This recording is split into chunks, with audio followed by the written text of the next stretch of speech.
gang.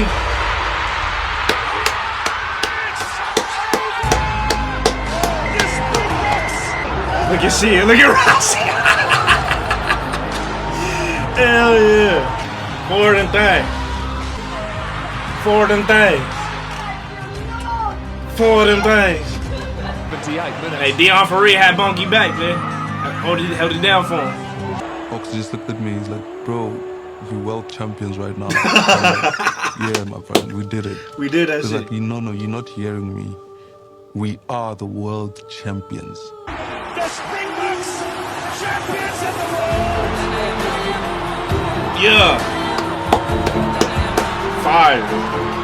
What's the deal, y'all? We here, man. We talking about Chasing the Sun 2, episode 5, and everything about it, man. So, episode 5 was essentially the culmination of everything that happened from episode 1 all the way through until episode 4. And we saw all that culminated into one amazing episode that showed everything we needed to see. And the story of episode 5 was essentially you write your own story. You write your own movie. You write your own script and you decide how this movie is going to play out. And that was the story of episode 5, man.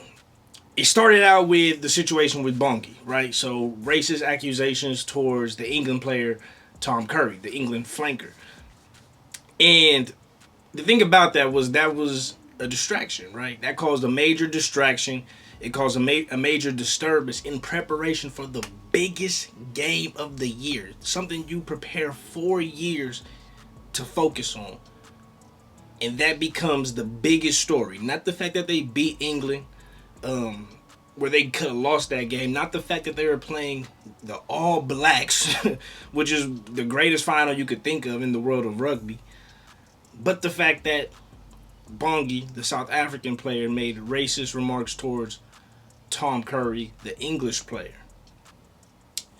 And although that did cause a distraction, what I do love that they showed in episode 5 was the South Africans and how, I don't want to say they made a joke out of it, but they took it lightheartedly, right? They took it lightheartedly and they made the Springboks essentially not, I don't want to say feel better, but ease them out a little bit. Kind of ease them out to where it's not super stressful on them and how they're going to proceed in preparation for that final against the All Blacks. So I do love that part of the episode. And it didn't make it too serious, too strung out, or too distracting to the game. Because it's about the game at the end of the day. If he did say something that was racist and it was proven that he didn't. But if he did, then that would be a different situation, a different story, and should be taken seriously. Because if the situation was reversed, there would definitely be issues on England's side of Tom Curry saying something racist towards Bonky. So if he did say something, which it was no proof that he did, it should be taken seriously. But I like the fact that they were trying to be lighthearted about it because they didn't believe that was the case, and which it wasn't. So I thought that was an interesting part of the episode. And then we go into the rivalry, right? One of the biggest rivalries in world rugby. You got two apex predators, top of the food chain in the All Blacks and the Springboks. And that rivalry runs deep. Like, to me, it reminds me of the Los Angeles Lakers and the Boston Celtics in the NBA.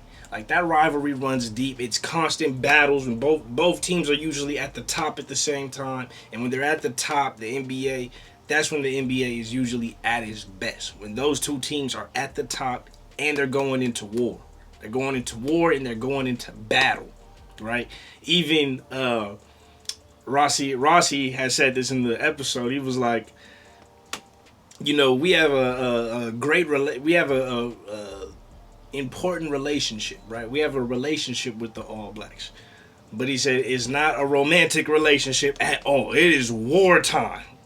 You know what I mean? We need each other, but we hate each other at the same time. So it's a great relationship, but it ain't romantic in no sort of way at all. It is take their heads off every time we see them. I like the fact you said that because it's funny, but it's also realistic too. That's exactly what it is. It's a great relationship. It is great for the sport, but it's also we're taking their heads off. They want to destroy us, and we want to destroy them. It's war time. So I love that. I love that part of just kind of them giving the history, but also his thoughts on that as well. And now we also get a little bit of coaching strategy in this episode too. They're contemplating whether to go 5-3, 6-2, or the 7-1 split. The coaches ended up going with the 7-1 split, and due to the fact that they beat New Zealand pretty good in the 7-1 split, also against Ireland, won with the 7-1 split. So they put a lot of trust into their forwards, which we saw that was a big part of the story too, was them believing in the forwards, believing in the scrum, and believing that their backs had the ability to play as much as they need to because they were playing long minutes, long games with not that much of a backup plan for them. So they put a lot of pressure on the forwards, and the forwards kind of, was the ones that essentially took them through this whole entire World Cup final, or to the World Cup final. So the forwards were the story of the entire season, all the way through episode 5. Yeah, I like that, the fact that it shows a level of trust and camaraderie, right? When they allowed Cheslin to come in and say whether he was willing to go 7-1, not have much backup behind him, and end up playing a position he's not 100% familiar with, or being in a position he's not 100% familiar with, and him saying, I trust the coaches. If this is what the coaches think is going to help us win this game, I trust them, and we're going to make this happen, even if I got to play a long game, a lot of minutes, risk injury, and not have a backup plan in case something goes wrong. I'm willing to do that, put my body on the line for the team, and I love that. I love to see that. And another thing about strategy, when they go into that team meeting, right? Jock gave probably the best speech I've seen.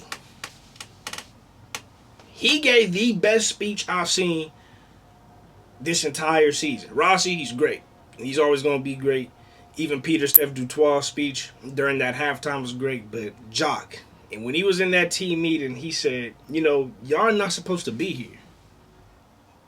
You guys aren't supposed to be here. Nobody thinks you're supposed to be here, but you're here. So you write your own fucking story. Don't let them write the movie for you. You write your own script, you write your own story, and you write your own fucking movie, because we're here. And however you want the movie to end is however you write it is how that movie's gonna end. This is your time. This is your movie. This is your script. Write your own shit and say and fuck everybody else. And to me, bruh, that speech that got me hype. That got me hype. That speech felt like King Leonidas and the Spartans going into battle in the movie 300. That's what it felt like. King Leonidas just telling them, like, Spartans, what is your profession? Oh.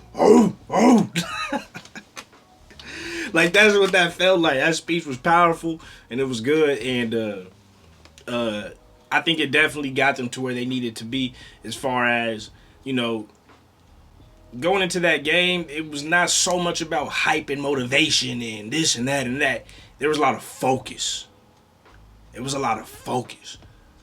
that speech kind of gave them that focus. Like, this is really important. We're not getting hype and using tactics and this and that and take their head off like it's the Ireland or the France game or the England game. No, we need real, true focus, purpose, with some drive in order for us to, lock in and win this matchup. And one thing I also thought was funny was they did a little showing of all the different cities and places in South Africa and people preparing and getting excited for the matchup. And there was a kid, it's an African kid, a little young kid, man. And he comes out and he has a Faf de Klerk wig on, the long blonde gold wig on. He got that on as he's running out of class. And I just thought that was hilarious, man. That was super funny to see. But now we're getting into the matchup.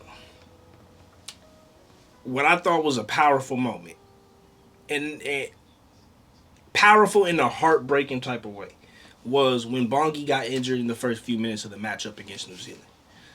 When he got injured, the reason it was powerful yet also heartbreaking was because of the significance of everything, right? We saw him crying, right? We saw him in tears, after that game and leading his team through the quarterfinals and the semifinals and putting the team on his back, wearing his heart on his sleeve. And to see him go out like that in the final, the most important game. But his brother's still having his back saying, we gonna do this for you, bro. We got this. Don't worry, we got this. To me, is what turned that heartbreaking moment into a powerful moment. And that he trusted that his team was gonna do exactly what they needed to do. And now, although that he was out and now you have a banged up Forey in there, everything was essentially going in South Africa's way. Everything was going right for them. For all the games, Ireland, France, and England, where everything was going wrong, completely wrong from the start of the game. In this game, finally, everything was going perfect. They were hitting him. Peter Steph Dutoit was tackling everybody. He was taking heads off. Dan Forey, even though he got an injury, he's playing hard. He's playing rough. Andre Pollard, he's making his kick, scoring points. Like, everything was going right. And then the All Blacks, they got the red card. Their captain got a red card, so now they're playing 14 men. And for about 60 minutes, I think it was. It was a long time. He went out kind of early, and now they're playing 14 men for the rest of the game. Everything was going exactly how they would like it to go. Essentially, it's going right for them outside of Bongi being out with the injury. But you can never sleep on the All Blacks. And then Sia Khaleesi gets his yellow card, right? Then Cheslin Colby, towards the end of the game, he gets his yellow card. And at those two moments, you saw the game turn around. Things took a turn in the All Blacks. When Sia was out, boom, they made things happen. When Cheslin Colby went out, boom, they made things happen. And that put a lot of pressure on the Springboks. But it was already pressure they were ready for. They were waiting on this. They play better under pressure than they do without it. They play better when they have an obstacle in front of them than without it. Which is one of the coaches actually said that. We play better when we got obstacles. We always find a way. We always find a way. And in those moments, they needed to find a way and go right back to that why. Who's this for? This is for South Africa. It always came back to that. And what I thought was interesting, something I thought about was the end of the game came down to that final scrum, right? That final last scrum of the game. Get the ball, kick it out, and win the game. And when we think about those scrums, how powerful were those scrums were in the previous matches? And for the final part of that game to come down to making sure we have a perfect scrum, a good scrum, get the ball, and make sure we can win this game. That's exactly what happened. It came down to the final scrum. Everything went full circle. They kicked it out. All Blacks played the ball, lost it on a knock-on, and the game was over. South Africa gets the dub. And what I loved about it was, bro, the level of joy, excitement, screams, smiles, tears, everything.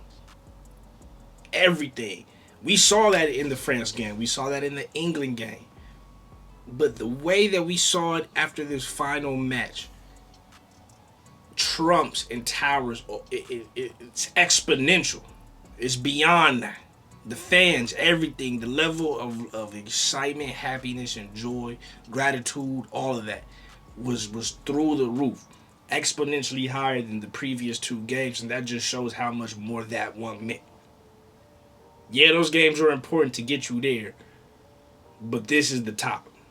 This is it. This is for everything.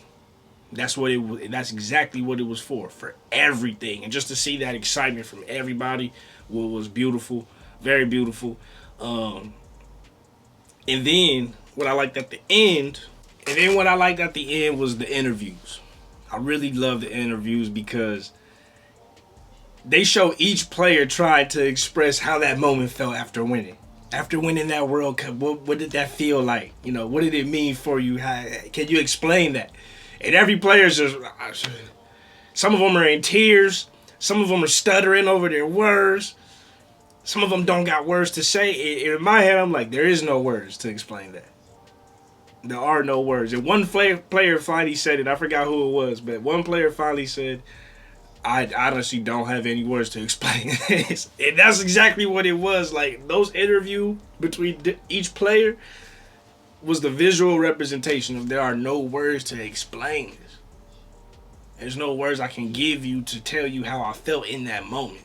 You just had to be there. Even if you were there, I couldn't even tell you express how that would feel for you. That was very powerful. And I love what Rossi said at the end where he goes, let's take this beyond rugby, right? Let's take this past just a sport and let's use this to uplift our people and our country. And not just for a moment, but for a lifetime, essentially. Like we don't have to just be players who play a game and give people happiness for 90 minutes, right? Or 80 minutes.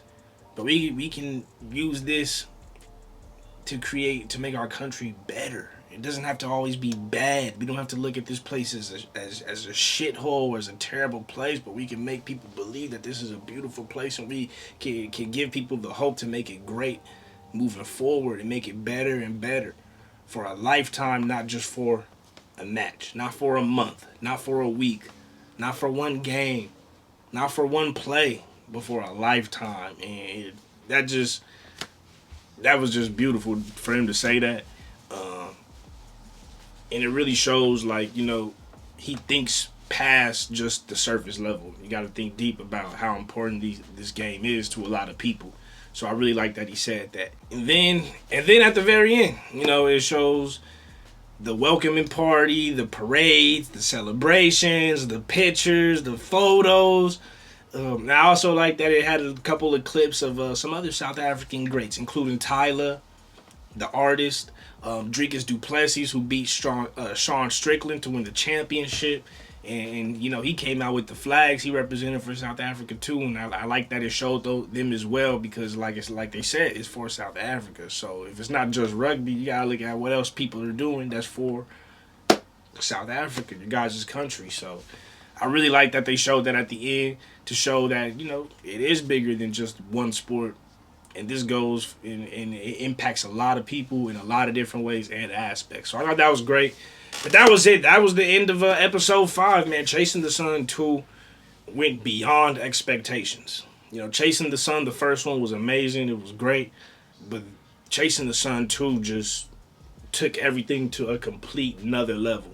And I personally think that all other companies, programs, rugby documentaries, teams need to take a look at that.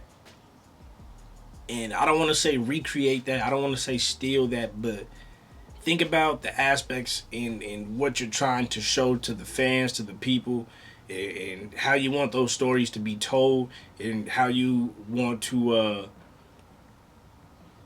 express whatever you're trying to show in a beautiful way. And they should take a look at that, and they set the bar. They set the bar. That's the bar right there. I've seen other rugby documentaries, and they're all great too. Trust me, they're all good. But that one set the bar at a different level. So any other future companies, that want to do the same thing, think about that for sure. But that's it. I hope y'all enjoyed my review on this one. Sorry it took so long. I've been busy, man. But let me know how you feel in the comments. Make sure to hit that like button, subscribe, man. Check out my stuff, man. I'm trying to blow everything up. So all the support counts, and I appreciate all you guys for supporting. That's it. If you guys want to watch my full reaction to the episodes, they are on my Patreon. Just go to my community tab, and you'll quickly be able to find the Patreon link there. And that's it. Love y'all. Appreciate y'all. Remember to keep it real. Real is rare. Real always reaches everyone. Next time. Peace.